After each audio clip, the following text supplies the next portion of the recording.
All right, my new magic button works. Hello world, how you doing tonight? Just getting everything set up for the show. We're gonna go live. I'm gonna go live at 9 o'clock like usual. And tonight we're going to talk about how vocabulary plays such an important role for BAs who are looking to get their message across and being heard. So please invite your friends, invite your neighbors. I'm just going to make sure that everything is up and running so that we can get things rolling on time. It's a good goal anyway, right? Hopefully everybody is a little bit warmer out there than we are. Oh my goodness. Although I guess I can't complain because I know the middle of the country here is even colder, but oh my goodness, this is not what I signed on for by living here. The whole point, I like the change of seasons. I don't like the freezing your toes off cold. It's a little extreme. So anyway, get your questions ready. Get your favorite tips ready that you're going to share with everybody. And we will be ready to start in a few minutes. Just getting the last bits in place here. That one's working. I think everything is probably okay except for we won't get Facebook for about 4 minutes, which is okay because I'm still getting everything else running. Where is YouTube? Come on, YouTube. Ah, there we go. I knew you were hiding on me, YouTube, but you're there. I found you. Ah, Amy. Hello, hello. Totally agree. Yes, Amy agrees about the weather. Change of scenery is nice. I even like a little snow now and then, but oh my goodness, I really don't need to be this cold for this long. All right, plus, the holidays are over, so we don't really need the atmospheric snow anymore. I'm sure all the skiers and ice skaters disagree with me. That's fine. We all have our different things, right? Okay, and yes, it looks like... Yes, okay, so it looks like Facebook will be joining us in a minute. So, for those of you who are just joining, tonight we are going to talk about the importance of vocabulary in the day-to-day work of a BA, a business analyst. Let's face it, words are really our stock and trade. Those are our main tool because no matter how we are communicating, we need to be using words in order to get our point across, whether we're asking questions or sharing information, what have you. And vocabulary obviously is a big part of that. So we're going to talk about all the ins and outs and get our act together here. It says, oh, look at that. Hey, look, even Periscope comments are working tonight. This is great. I love it when a plan comes together. So let's see. Okay, yeah, so we've got a little bit about 2 minutes before Facebook joins us. For some reason, this seems to be working out better. I don't know what it is. Technically, I can't think of any reason why starting Facebook last works, but it seems to be, and I'm not going to argue with success. Let's see. Amy is saying, one of my favorite topics. I think it's so important to use the right terms. Absolutely. That's, for me at least, a lot of the problems and confusion come from people not using the right terminology or thinking they're using the right terminology and not, or my all-time favorite, everybody using the same words to mean different things. Yes, I do enjoy that one. But, that's the way it goes. So you're hanging out more on YouTube these days, Amy, huh? You're kind of spreading it around, trying the different worlds. Used to see you all the time on Facebook. Okay. When are you going to start your show back up, Amy? I know you were taking a break because you were doing seasons. Are we going to get a new season pretty soon? Hopefully? Yes? Alrighty. 1 more minute. You folks over on YouTube here, let me, on Periscope, if you could just kind of let me know that you're there, just to verify. Actually, I can do that. 1 sec. You don't have to lift a finger unless you want to. We do like the hearts. That's always fun over there. But let me just make sure. Yes, I know, because I'm the one doing the show. Thank you very much. Okay. So many devices. I mean, I'm just... I'm juggling so many devices, and actually, I still need another screen. No matter what I do with this setup, I still need another screen. Someday, when I fall into a pit of money. Let's see. Okay, yeah, so it does look like we are... rocking and rolling here. You know what, just for giggles, it seems to work better if I switch accounts sometimes. So let me do that. Okay, so we are in the last few seconds here. Hopefully I can get this in gear just in time. Yes, that's what I meant. Please do this. So that we can get the thing rolling here. Okay.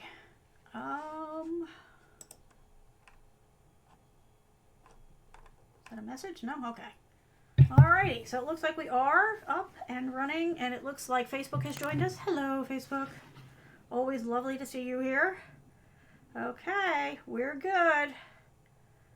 Don't know why that's flashing, but we'll find out in a second.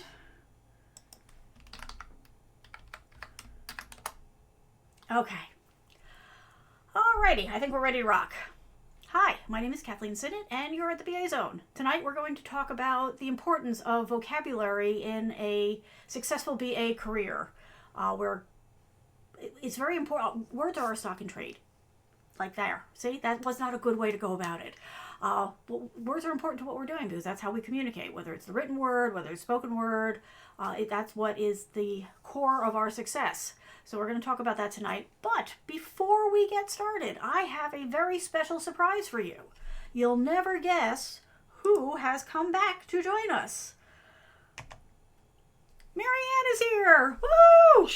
Yay! Okay, She's why am I not getting back. sound? We were just testing. You had sound.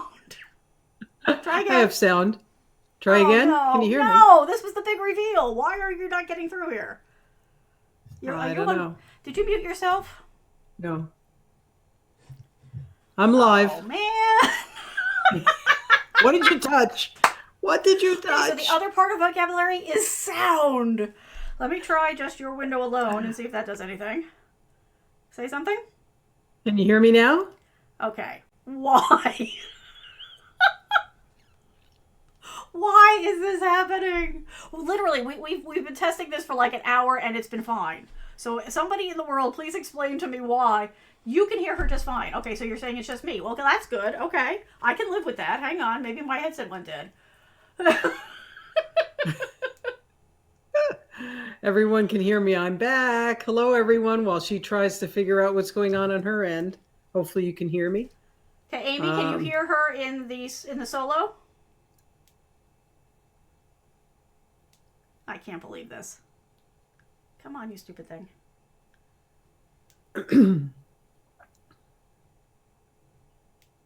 Power on. Connected. Okay. Now can you say something? Hello, hello. Oh, she's... I just don't believe this. It literally was just working. It was. It absolutely was. All right, give me a second here. Let me bring it back up in the side-by-side. Now? Nothing? Nothing? Hello? I can see that you've got sound coming through. So... Okay, so Amy is able to hear you. I can't, even though we were just talking fine a few minutes ago. Well, just give a flag a heads up. Oh, I don't want to do this again. But I guess I'm raise your hand. Hang on. I just hope this doesn't bring the mic down. Oop, that's not going to work because that's... I wonder how much delay this is. Let me try it this way. Hopefully there's not too much delay if I do it this way. I'm afraid if I moved the microphone, and I'm afraid if I hook it up to that, I'm going to pull the microphone down. Oh, there is a delay though. Shoot. All right, I'm going to have to try it. Hang on. Why?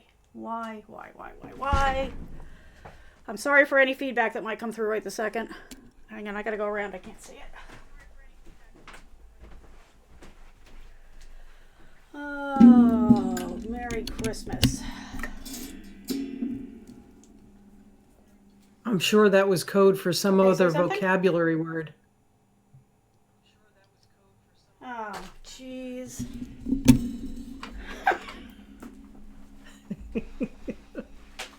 The best laid plans. Okay. I'm going to try one more thing, and then if not, then Mary Ann's going to do the show by herself. Because I don't know what else to do. Hang on. Let me try one more thing. Literally, we were doing this for an hour, and it was working fine. All right, try now. Hello? Ah, yes! Yes? Oh! I don't know what you did, but thank God. Super professional show. Yay! This is what it's all about. It's about rolling with the punches, and no matter how much you prepare, you still got to be prepared for disaster. Amy, thank you for being there to help. I was just waiting for some extra special vocabulary words to come out of your mouth. I was thinking them, I wasn't saying them. I know. Hi, everybody. Now I'm wishing that this had whiskey in it. Yeah. Oh, that's too funny. I didn't touch anything since we stopped talking, so I don't know, but whatever. I'll figure that one out later. Where's Dave when I need him, Amy? Another Dave Mayer. Valoria. Oh, okay. Got too many Daves in my life. Alrighty. So anyway, now you can all see for real Marianne is really back and I can actually hear her, which is a bonus. Yeah, sorry I was amiss, but there was a lot going on. We had a few deaths in the family. Everybody had the flu. It's just been, a fabulous month. So hopefully everything holds up pretty good now. So.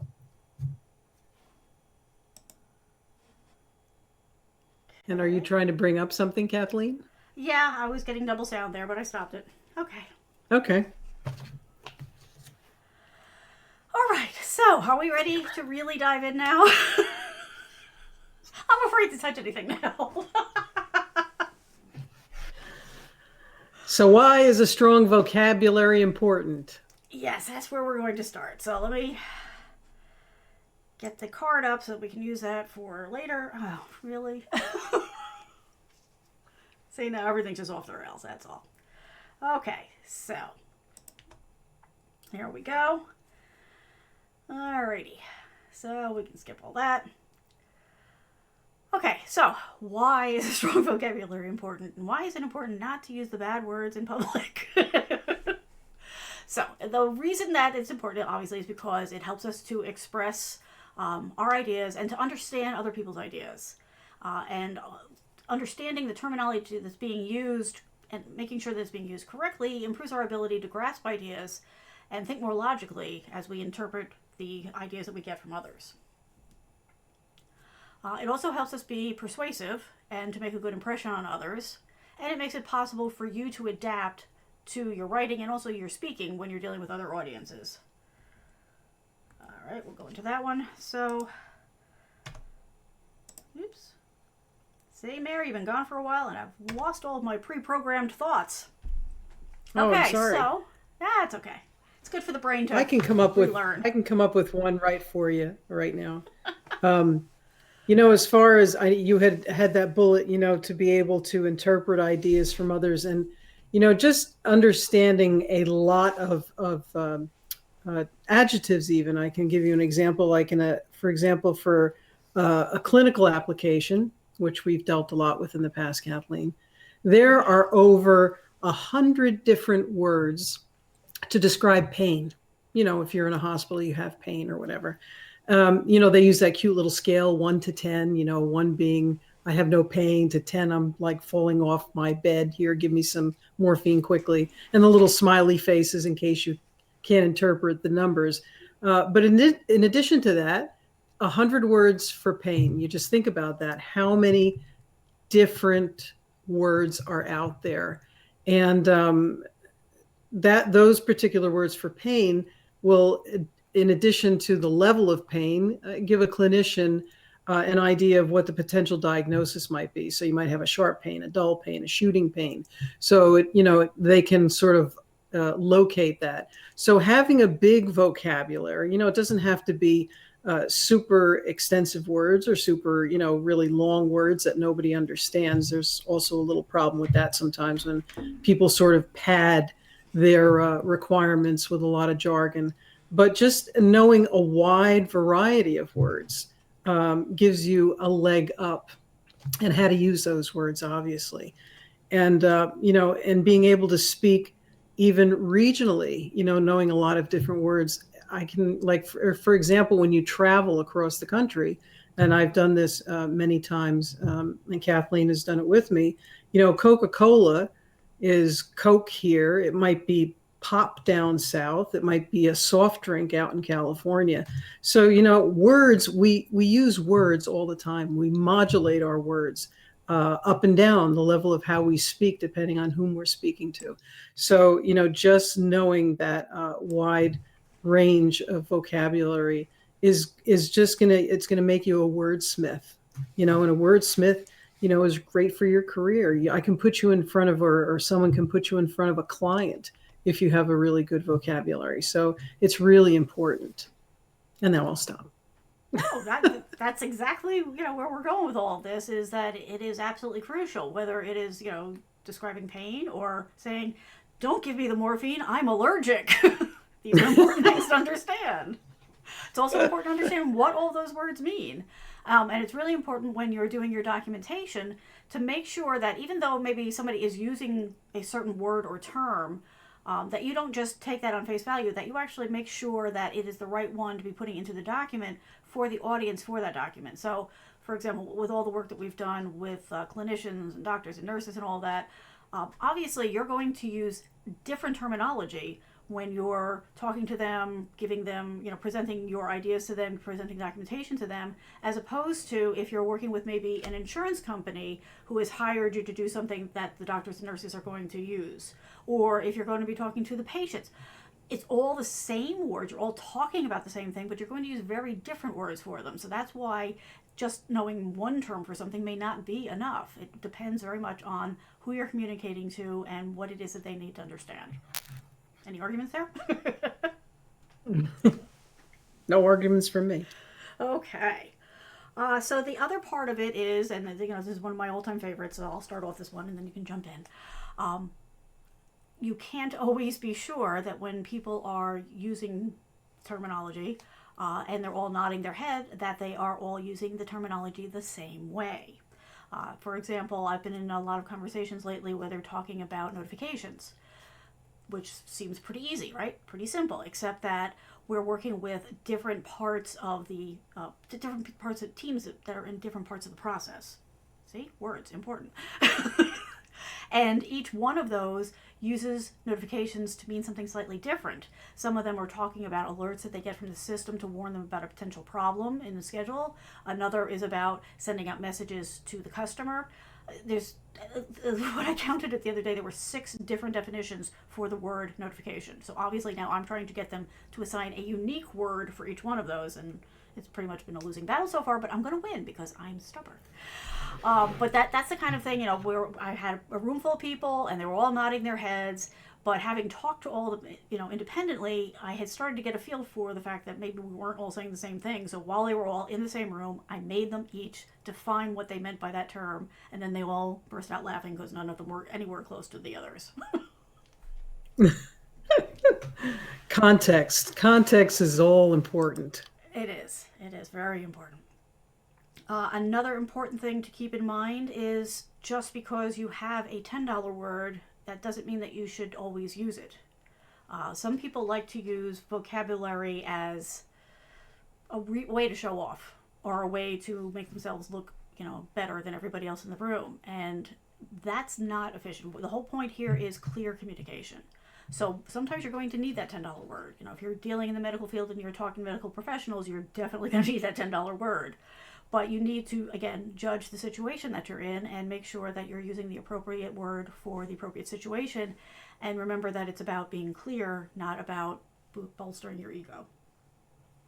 And don't forget those little penny words too, because I noticed that, especially if English may not be your first language, I noticed that in sentences people leave out, words like the and it and on and a, and it can misconstrue the, I can't even speak tonight. It can screw up the meaning of the sentence and not be clear. So, in addition to those, really expensive words, those little tiny ones, we don't want to admit those either. And also too, when you're stringing all these words together, you want to make sure that you keep those, and we'll probably talk about this. I think in next week's show it might be about grammar, but stringing those words together in sentences that are very succinct. You want to try to keep sentences, if you can, and you can't always do this, 7 to 10 words. But some people, write, and I write this way in fiction. I tend to, be very descriptive. So that's okay. But when you're talking about a technical document, you want to keep them in bullet points or, lists or very short sentences that are very, very sharp and clear, so that you're not just sort of speaking very flowery in a technical document, so that, you can lose a lot of meaning in that too. People just get tired of reading too. Right, and that's a big part. I mean, vocabulary goes hand in hand with tone. So that's a perfect example. If you're writing technical documentation, it's really not a good time to start practicing your mystery writer writing techniques. It's going to be very different. Time and place, time and place. And just so you don't think that it's just us thinking this. So Amy is saying over on YouTube that it's important for newbies to use the correct terms so they give the best impression, and that's absolutely true.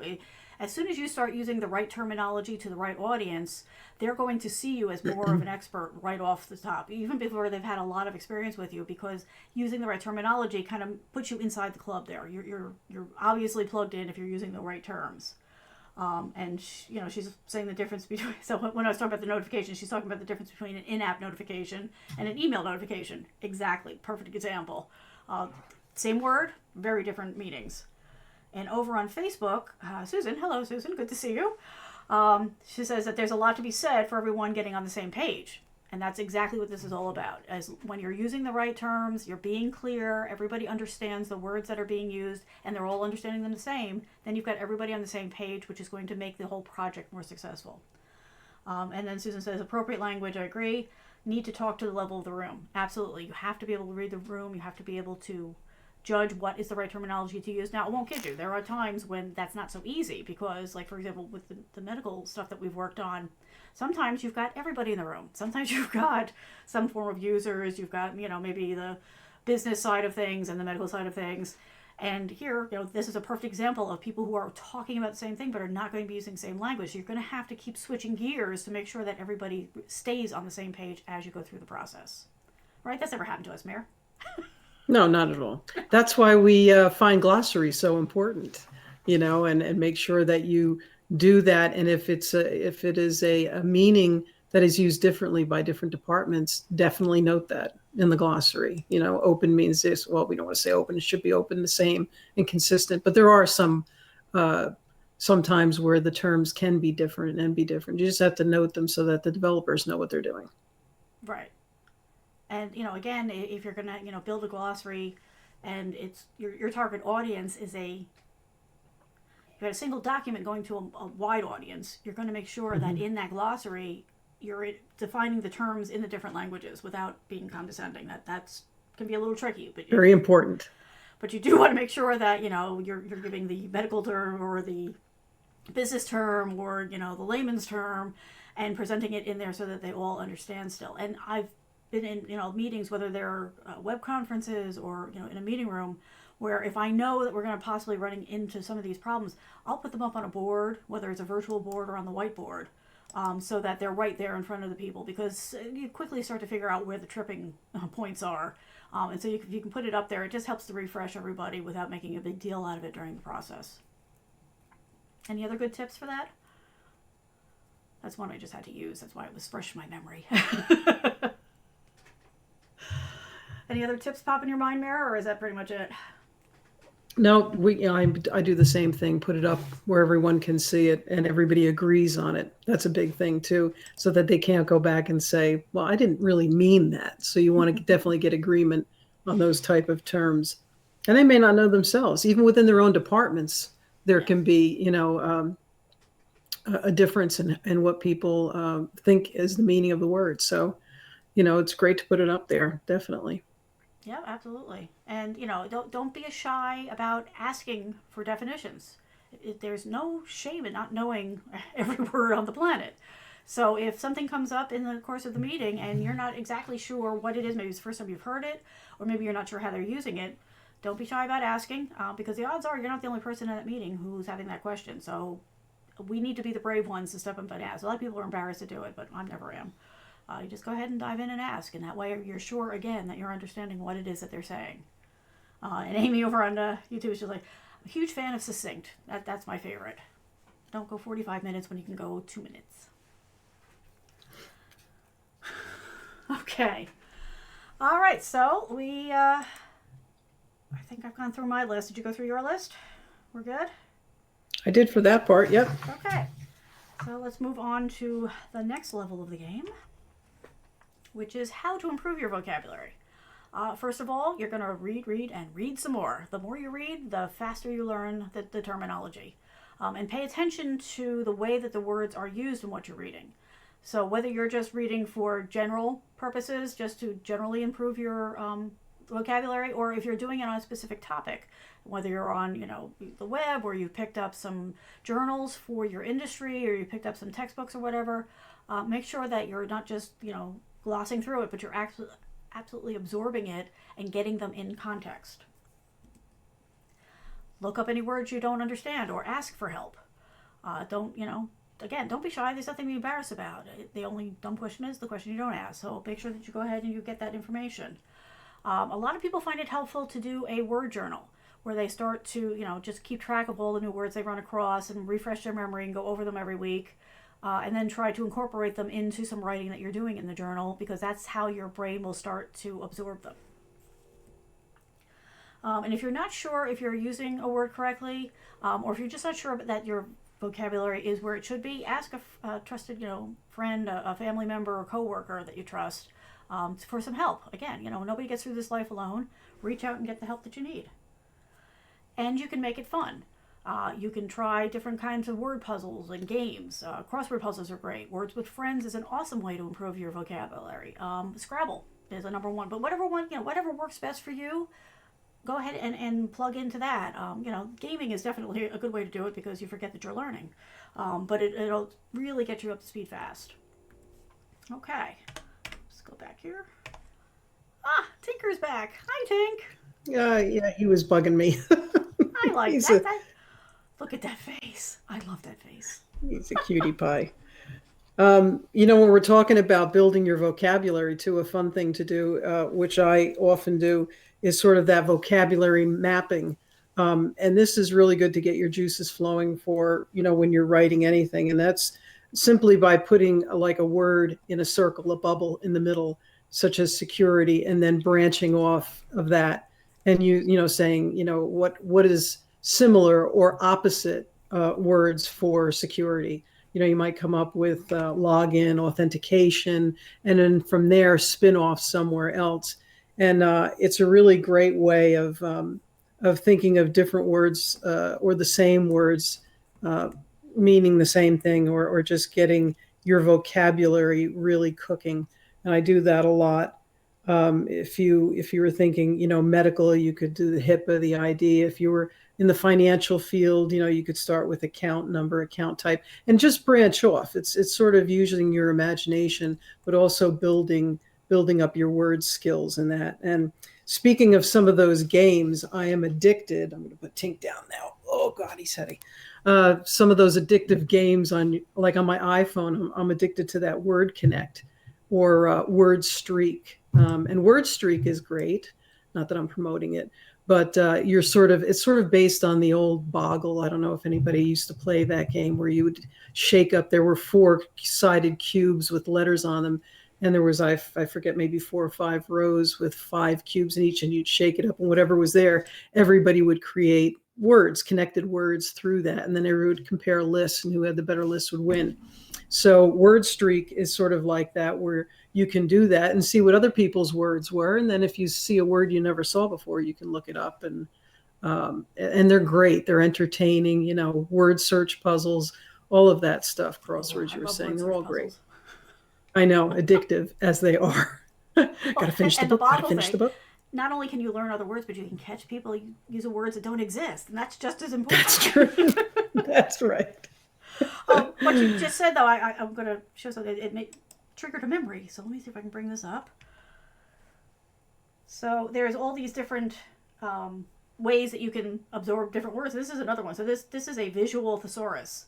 And you put a term in, and then you can click, and you get these little bubbles.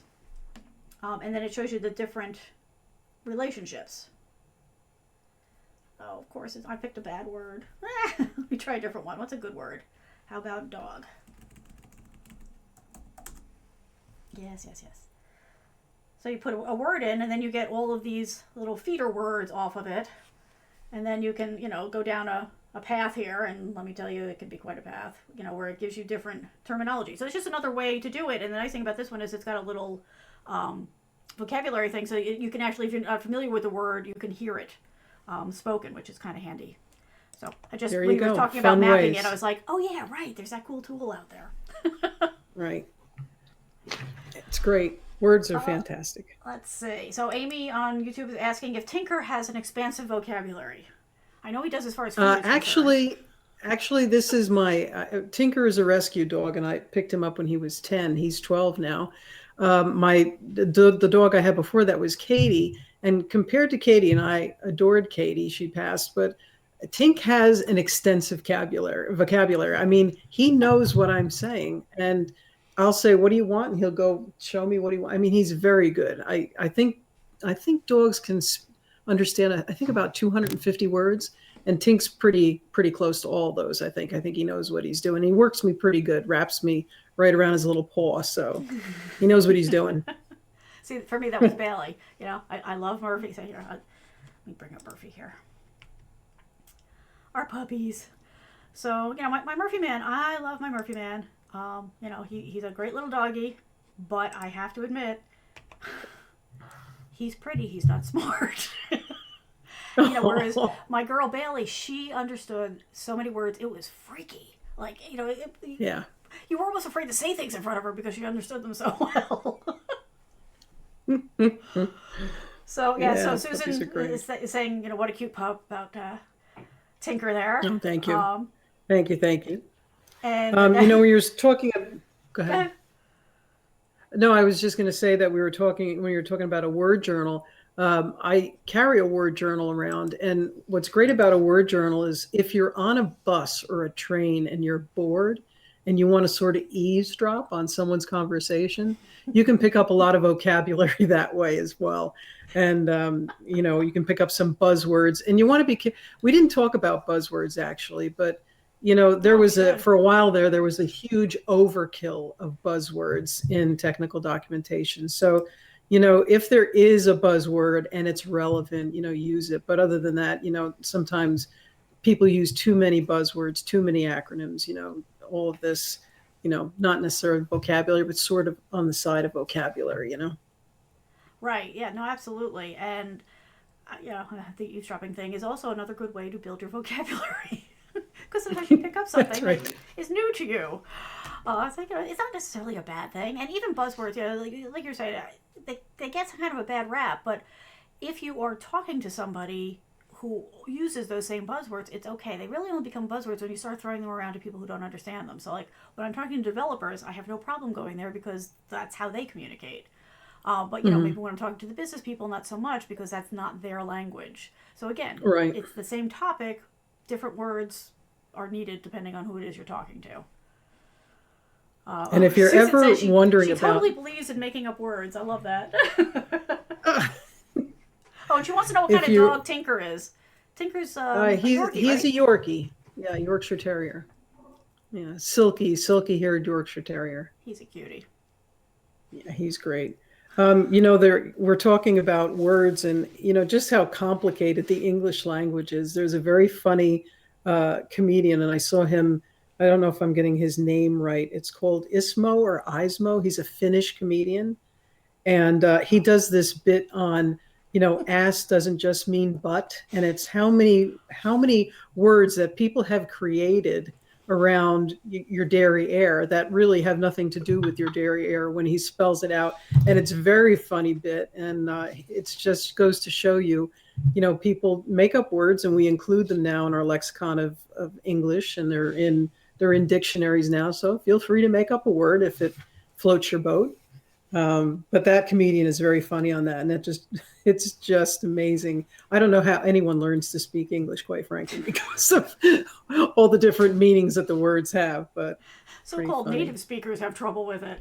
That's a funny bit. Yeah, exactly. I've seen that one that you're talking about. That's good, and that's what I always loved about George Carlin was his command of language. I mean, he was able, you know, to start here with a topic, and then as he worked his way through, you know, like all of a sudden you're like way over here. It's like, wow, that was amazing. How did we get there? Right. Why did they call the parkway? Why do they call the parkway? Cars ride on the parkway. Why do they call it a parkway? He was great. So then the other thing to keep in mind as you're using your vocabulary and you're building specifically for work is not only the words that you're using, but also, like I was talking about before, the tone, but also the sliding scale between, formal and informal. The way that you're going to be talking to somebody maybe around the water cooler, if they still have those, the coffee machine, around the coffee machine where we all hang out, will be different than how you're going to express yourself in a meeting, which will be different from how you express yourself maybe in email or text, which is going to be different from how you express yourself in written documentation. Now, all along the road there, you're going to be talking maybe about the same thing, but you're going to adjust the tone, the vocabulary you're using a little bit to fit the situation. And that's just another way, again, to be seen as a professional. Because if you're using super formal and stiff and structured, tone and vocabulary when you're talking to somebody over coffee, they're going to look at you a little funny, to be honest. But by the same token, you're not going to be throwing all kinds of slang and half-finished sentences into your formal documentation like you might do off a coffee. So again, it's the right place, the right time, the right words, which is a tough balance to achieve. But when you do it, you'll be amazed at how much better people will respond to you and how much better your projects will go. Let's see. Amy says. Amy says, we're always making up words in my industry. She works in the legal industry, and I would have to assume that's true because every time I read a legal document, I swear that they're making up words. And she says, when I'm talking to an attorney, I use the term document, but it's actually a database record. Oh, that's interesting. Okay, I can see that. Yeah, so talking to lawyers must be a whole other world. We should probably bring you on just to talk about that. And I was ring. Before I got into programming and then into business, I worked for an attorney, and they used to have these little tape recorders, and you used to have to type out everything verbatim that they would say. Talk about not understanding words that were like, way long. It was like I was always with a dictionary looking up those words. It would take me I had to hit back up, hit play, hit forward, back up, play, forward, just to make sure I had those words right. And that's before they had transcript machines and everything, I guess, or this was just a cheap lawyer. I'm not exactly sure, but it was pretty funny.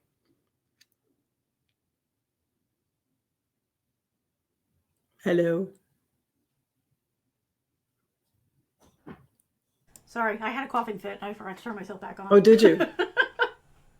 I actually got blurry for a minute. I thought I might be having a little hemorrhage or something myself. I'm like, is there anyone there? Hello? Sorry. Didn't mean to scare you there. It's kind of an audience that's just not reacting. It's like, hello? Am I still here? Yeah. All right. Even clients will have their own vocabulary for certain things. So, it's just amazing what they can come up with. Not just profession, not just industry, but the client themselves can have their own little set of terms going on there. Well, and I always love, when it's, they're dealing with a client, and even amongst themselves, they can't disagree on what it is that they're saying. It's like, okay, how can we help you if you can't agree what you're talking about? Yeah. But that's part of our job, is untangling that and getting them all on the same page so that then we can get to solving the problem. Yeah.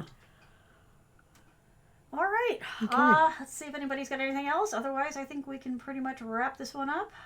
No, we look like we're good. Okay. Anything else popping in your head here, or are we ready to move on? I think that's all that's to be said. I mean, your motivation for being a wordsmith is obviously you're going to, be able to advance your career. You're going to get a better paying job, and somebody might actually put you in front of a client, because I can't tell you how many BAs we could not put in front of clients because of their vocabulary. So, it's motivation. Definitely expand your career, work on your vocabulary. And don't swear. Don't swear. We said that before. My father used to say, people who swear don't have a very big vocabulary. So I made sure I had the biggest vocabulary of curse words you could imagine. But I mean, no, that's not what he meant. But it's true. You got to be careful with that as well. Again. Yeah. Place and time. Right. Some people are fine with it. Some people aren't. You don't want to find out the hard way which one they are. Yeah, don't test the water. Test the water. But also don't be intimidated If you don't feel like your vocabulary is strong, just start working on it. It's the kind of thing that the more you do, the better you get, and you just keep layering it on and layering it on. And if you just make it a part of your day-to-day routine, you will find that you will improve very, very quickly. It's not the kind of thing that you can take a course, or there's no magic wand that's just going to put it all in your brain. But if you do a little bit every day and keep adding on to that, you're going to find yourself in a very good place where people are coming to you for advice very quickly. Okay. Okay, Susan's not a fan of the no swearing rule. So, Susan, you can go ahead. If you're in a situation where you can do that. No, Susan, we curse like sailors. We really do. But we just don't, we just behave. We just know when to do it. But we have no problem doing it. Well, and I've been known in a stressful situation or two to do it in sign language under the table. Just to get it out. Okay. Just have to make sure you do it under the table where nobody can see it, because you never know who can read sign language. And I mean actual American Sign Language. I don't mean just finger gestures. Okay, we're going downhill fast here. Yeah, that's it. It's late at night. We're having a good time, but that's great. No, because we're happy to have you back. We missed you. Oh, thank you so much. Nobody wants to listen to me prattle on all alone by myself. No, they want the comedy duo here. They want it, the bounce back and forth. It's way more fun. I'm glad to be back. Thanks, everybody. I'm glad to be back. All right. Well, thanks, everybody, for coming by tonight. If you're catching this on the replay and you've got your own ideas, tips, suggestions, go ahead and throw them in the comments, because everybody can see them there, and we always check back. If you have questions, we will come back and answer them. If you are looking to get in touch, let me bring that up. You can follow us on Twitter, on Instagram, on Periscope, Facebook, YouTube. Wherever you like to hang out, that's where we are, because we want to make it easy for you. And our whole point of being here is to help you. So if there is something that you want more information on, if you want more information on this topic, just reach out and let us know, and we'll be more than happy to dig in a little bit deeper for you. Otherwise, anything else you want to say, Mara, or should we wrap up? No, I think you can, we're here to help you own the zone of business analysis, and take us out, Kathleen. I'm so happy to be back. I'm thrilled to have you back. This was way more fun. All right. Thanks, everybody, for stopping by. Yeah, we'll be back next week to do a little conversation about grammar, kind of following along on this trend here. All right, take care, and make sure you follow and like us so that you get notified about when we're going to go live again. And if you'd like to get on our mailing list to hear about things early, you just go to bazone.com/mailing list, and we will make sure you're taken care of, and we promise we don't swamp you, and we will never sell you. So you're okay. You can sign up and stay on top of things. All right, folks, have a good night. Bye-bye. Good night, everybody.